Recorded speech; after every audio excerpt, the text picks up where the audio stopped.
Good day, and welcome to another Ransom's Weekly Wraps. As usual, what we'll do is we'll go over some topics that came up in the last week or so and discuss how they affect you and your investments going forward. And of course, as usual, do a roundup for AI at the end. So let's start off with what we're going to discuss this week. I think we need to discuss Jerome Powell, latest speech. We have to discuss what happened with regards to this stuff in the Ukraine, Russia. The last weekend. And then I want to pick up a little, thing I've been picking up recently. It's price capping, price controls. And I think we need to just discuss what's happening there and why it might be affecting you going forward. And then finally, in AI, we'll be looking at the latest addition to ChatGPT. That's the grandfather, program out there. And I think some of the stuff that's happened recently is, I'm always saying AI is amazing. It's almost like magical.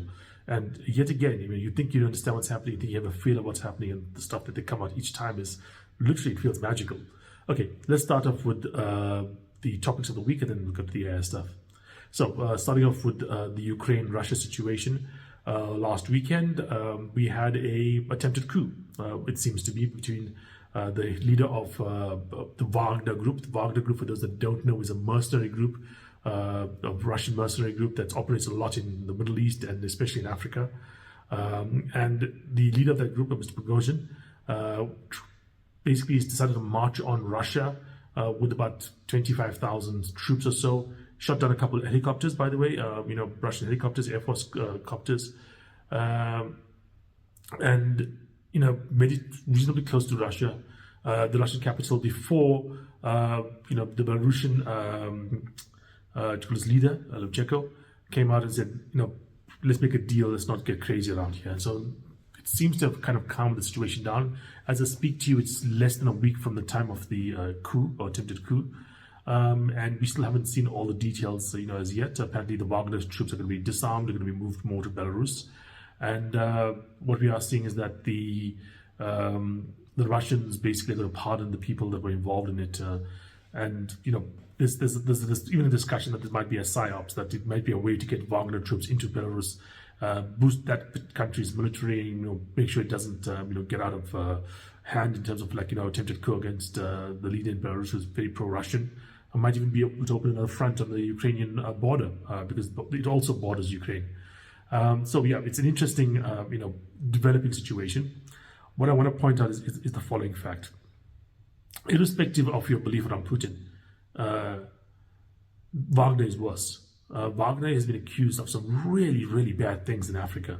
In fact, to a certain extent, that until a few weeks ago, Russia was basically saying Wagner is a totally independent company, doing its own thing. Right now, the last couple of days, they've come out and said, no, this is totally funded by the Russian government. This is not a separate party, blah, blah, blah.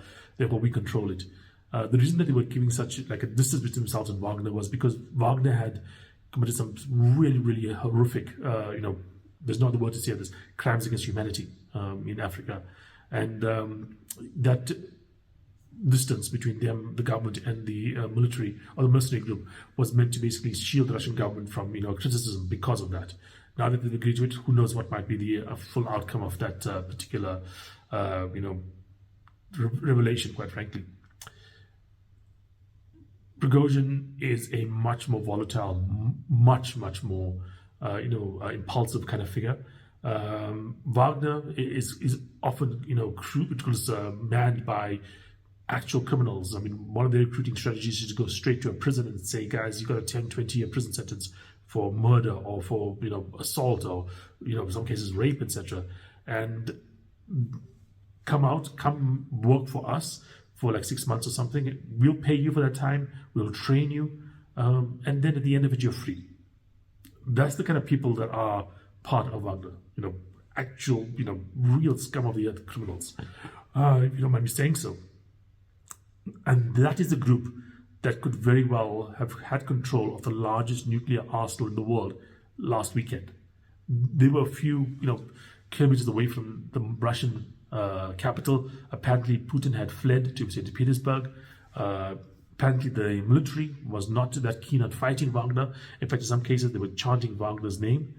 And it was really possible that Wagner would have thrown out the generals they were going after, kept maybe Putin, or maybe not kept Putin as a figurehead for the thing here, and had control over Russia. And Russia still, like I mentioned, has the world's largest nuclear arsenal. This was an incredibly volatile, dangerous situation. And quite frankly, given the success that they almost had, I would not be surprised if there would not be another attempted coup or some kind of attempted overthrow of Putin. And in all likelihood, whoever comes after Putin is going to be worse than Putin. I mean, the examples I give is Gaddafi and Saddam, two very not nice people, but those that succeeded them were worse than either Gaddafi or Saddam in terms of the impact they've had in both their countries and the world as a whole. I mean, ISIS is worse than Saddam. What's happening right now in Libya is worse than what happened under Gaddafi.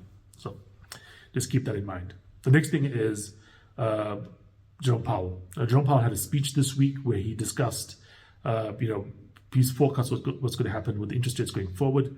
Still focusing a lot on inflation, so it's not a solved problem. Discussing at least one, maybe even two, rate hikes going forward. No rate cuts this year. The market doesn't agree with that. The market says one more hike, and then we're looking for a cut before December or by December. According to Powell, probably two rate hikes, from here, maybe consecutive rate hikes if he has to, and then no cuts this year. In a scenario like this year, I tend to go more towards what the government or what the market is saying. Quite frankly, I don't think he's going to be as steadfast in the face of possible recession in the US at the end of this year and start of next year, especially when you consider the fact that right now we are heading into an election, or we will be heading into an election right now looking to be between Biden and Donald Trump. Yes, Donald Trump is being indicted for that documents he's held at Mar-a-Lago. Yes, Donald Trump has faced accusations and even convictions for a number of things in the last couple of weeks. But in the US, it does not matter. You can run for president from prison. You could be in jail and you can still be in the presidency. Right now, Donald Trump looks to be head and shoulders above the rest of the Republicans in terms of the chances of becoming the Republican candidate. And right now, quite frankly, he's also slightly ahead. Not quite slightly, but significantly ahead if you look at it in terms of the election things. He's talking about like 2-3% ahead of Biden in terms of the latest polling for the presidency. And remember, the way the US system works, it's an electoral college system. And historically, the Democrat has to win by quite a margin on the total vote to basically, win the election. The last couple Republican, candidates have lost the popular vote, but they've won the general election. Bush did that, Trump did that. So you are in a situation where we could be seeing, almost a rout of the Democrats at the moment, if the polling holds true. But remember, polling, you can never trust that. Looking at last midterms, we expected a huge red wave. It did not happen. Yes, there was that abortion, a ruling that came through that might have affected things. But the red wave that was predicted never occurred. But the Republicans did pick up some seats, in the Congress. They took control of Congress, but they were supposed to take control of the Senate as well, and really take control of Congress. They took control of Congress by a bit, and they lost the Senate. So yes, this is a situation where we are seeing, quite a huge uncertainty about who's going to win next year. And in that scenario, the Federal Reserve really does not want to be kind of putting its finger too much on the scale, especially against the incumbent. And if you have high interest rates going into 2024, you're probably going to have a recession, or at least a very tough economy with really high interest rates. And if you start cutting interest rates in 2024, say by June or something, it's not going to have enough time to have an effect on the economy. There's a lag between the time you move interest rates to the time the economy is affected. And in that scenario, quite frankly, it's quite possible by keeping rates high into, say, the middle of 2024, you could be handing this presidency over to Donald Trump.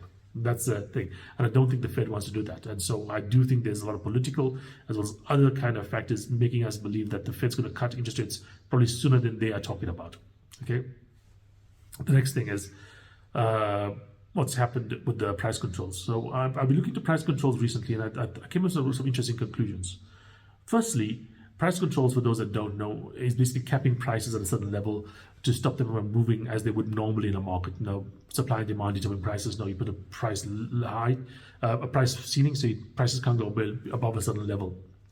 And this was last tried globally like the 1970s. Since then, places like Venezuela have tried it, smaller countries have tried it. It almost always leads to the same thing: shortages, negative economic effects, and it's basically been a disastrous policy basically every single time it's been tried. And though some economists have come out and said, we've tried this in the 1970s and it started to be so bad, we've never tried it again because it was such a bad policy. I don't think so. I don't think people haven't tried it because it's a bad policy. Politicians try bad policies all the time. The reason we haven't had price caps, price ceilings for the last 40 years or so is not because it's a bad policy, it's because it wasn't needed, because inflation wasn't a big problem. If inflation's not a big problem, you don't want to put a price ceiling in place because there's nothing to fight against. Inflation since the 1980s or so has not been a huge problem in most of the world. That means that we are in a situation where we really don't need to have price controls in place in order to basically fight inflation, and therefore it kind of makes sense that we haven't used them. And now, for the first time that we've had inflation as a real issue for the last, 40 years or so, guess what? Now price controls are making a comeback. It's not because it was a bad policy, it just was because it's needed. And we should expect if inflation remains high, there are going to be more and more demands for price controls, okay?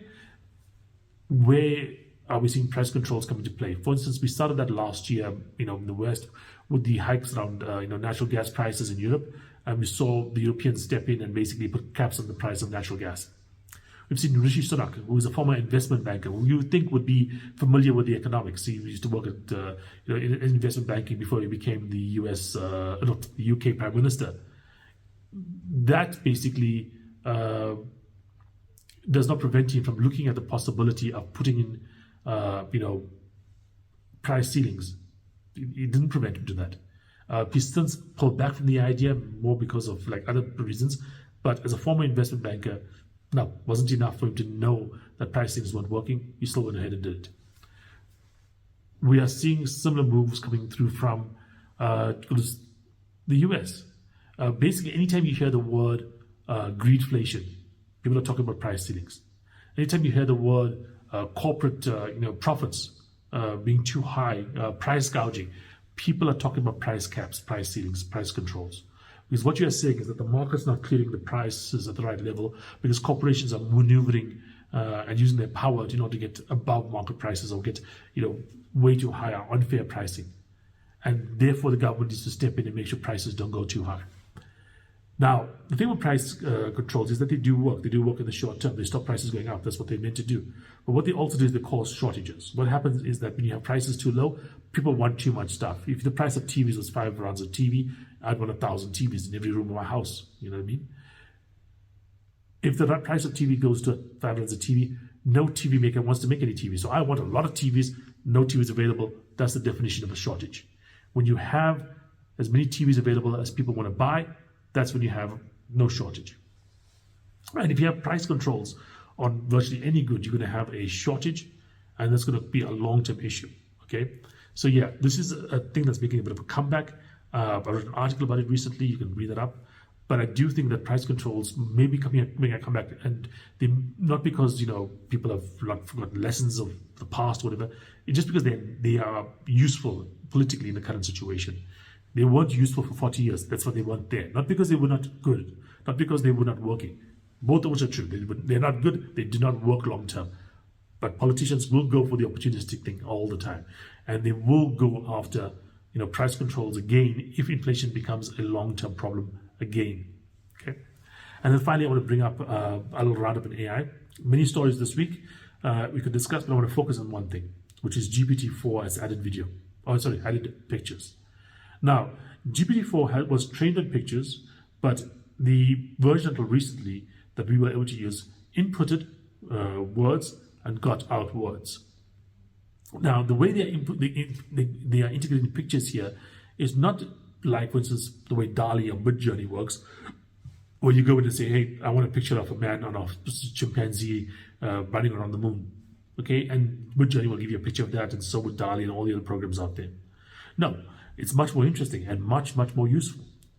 What you can do with GPT-4, by the way, it's not totally rolled out at the moment. I think about 2 to 5% of the population are currently in a situation where they are, of being users, or GPT users are currently have it available to themselves to use this feature. But what it does is this. There's an example they gave, which I think is very interesting. We have a picture of a man holding a cord, opening up a computer. It's open inside of a computer, and he's holding a cord. And the question is, what does this cord do? And he tells him it's a power cord for the fan. It explains what the cord does. Imagine that facility next time your car breaks down. You open up your hood, you take a picture of it. It says, what does this particular cord do? What does that particular thing do? Why is this steamy? This car is doing this here. This is a picture of the inside of the engine. What could be the problem? What should I do to fix this?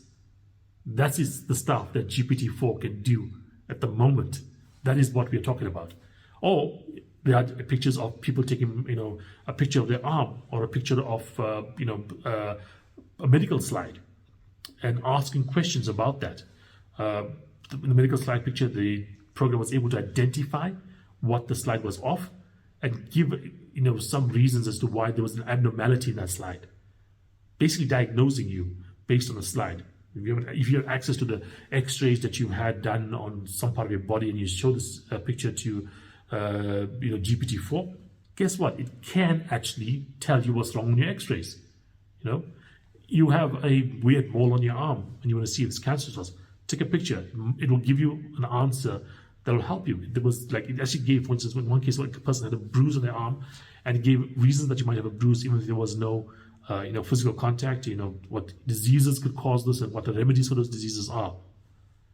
That's an incredibly useful kind of development. I would imagine you'd use it 1,000 times.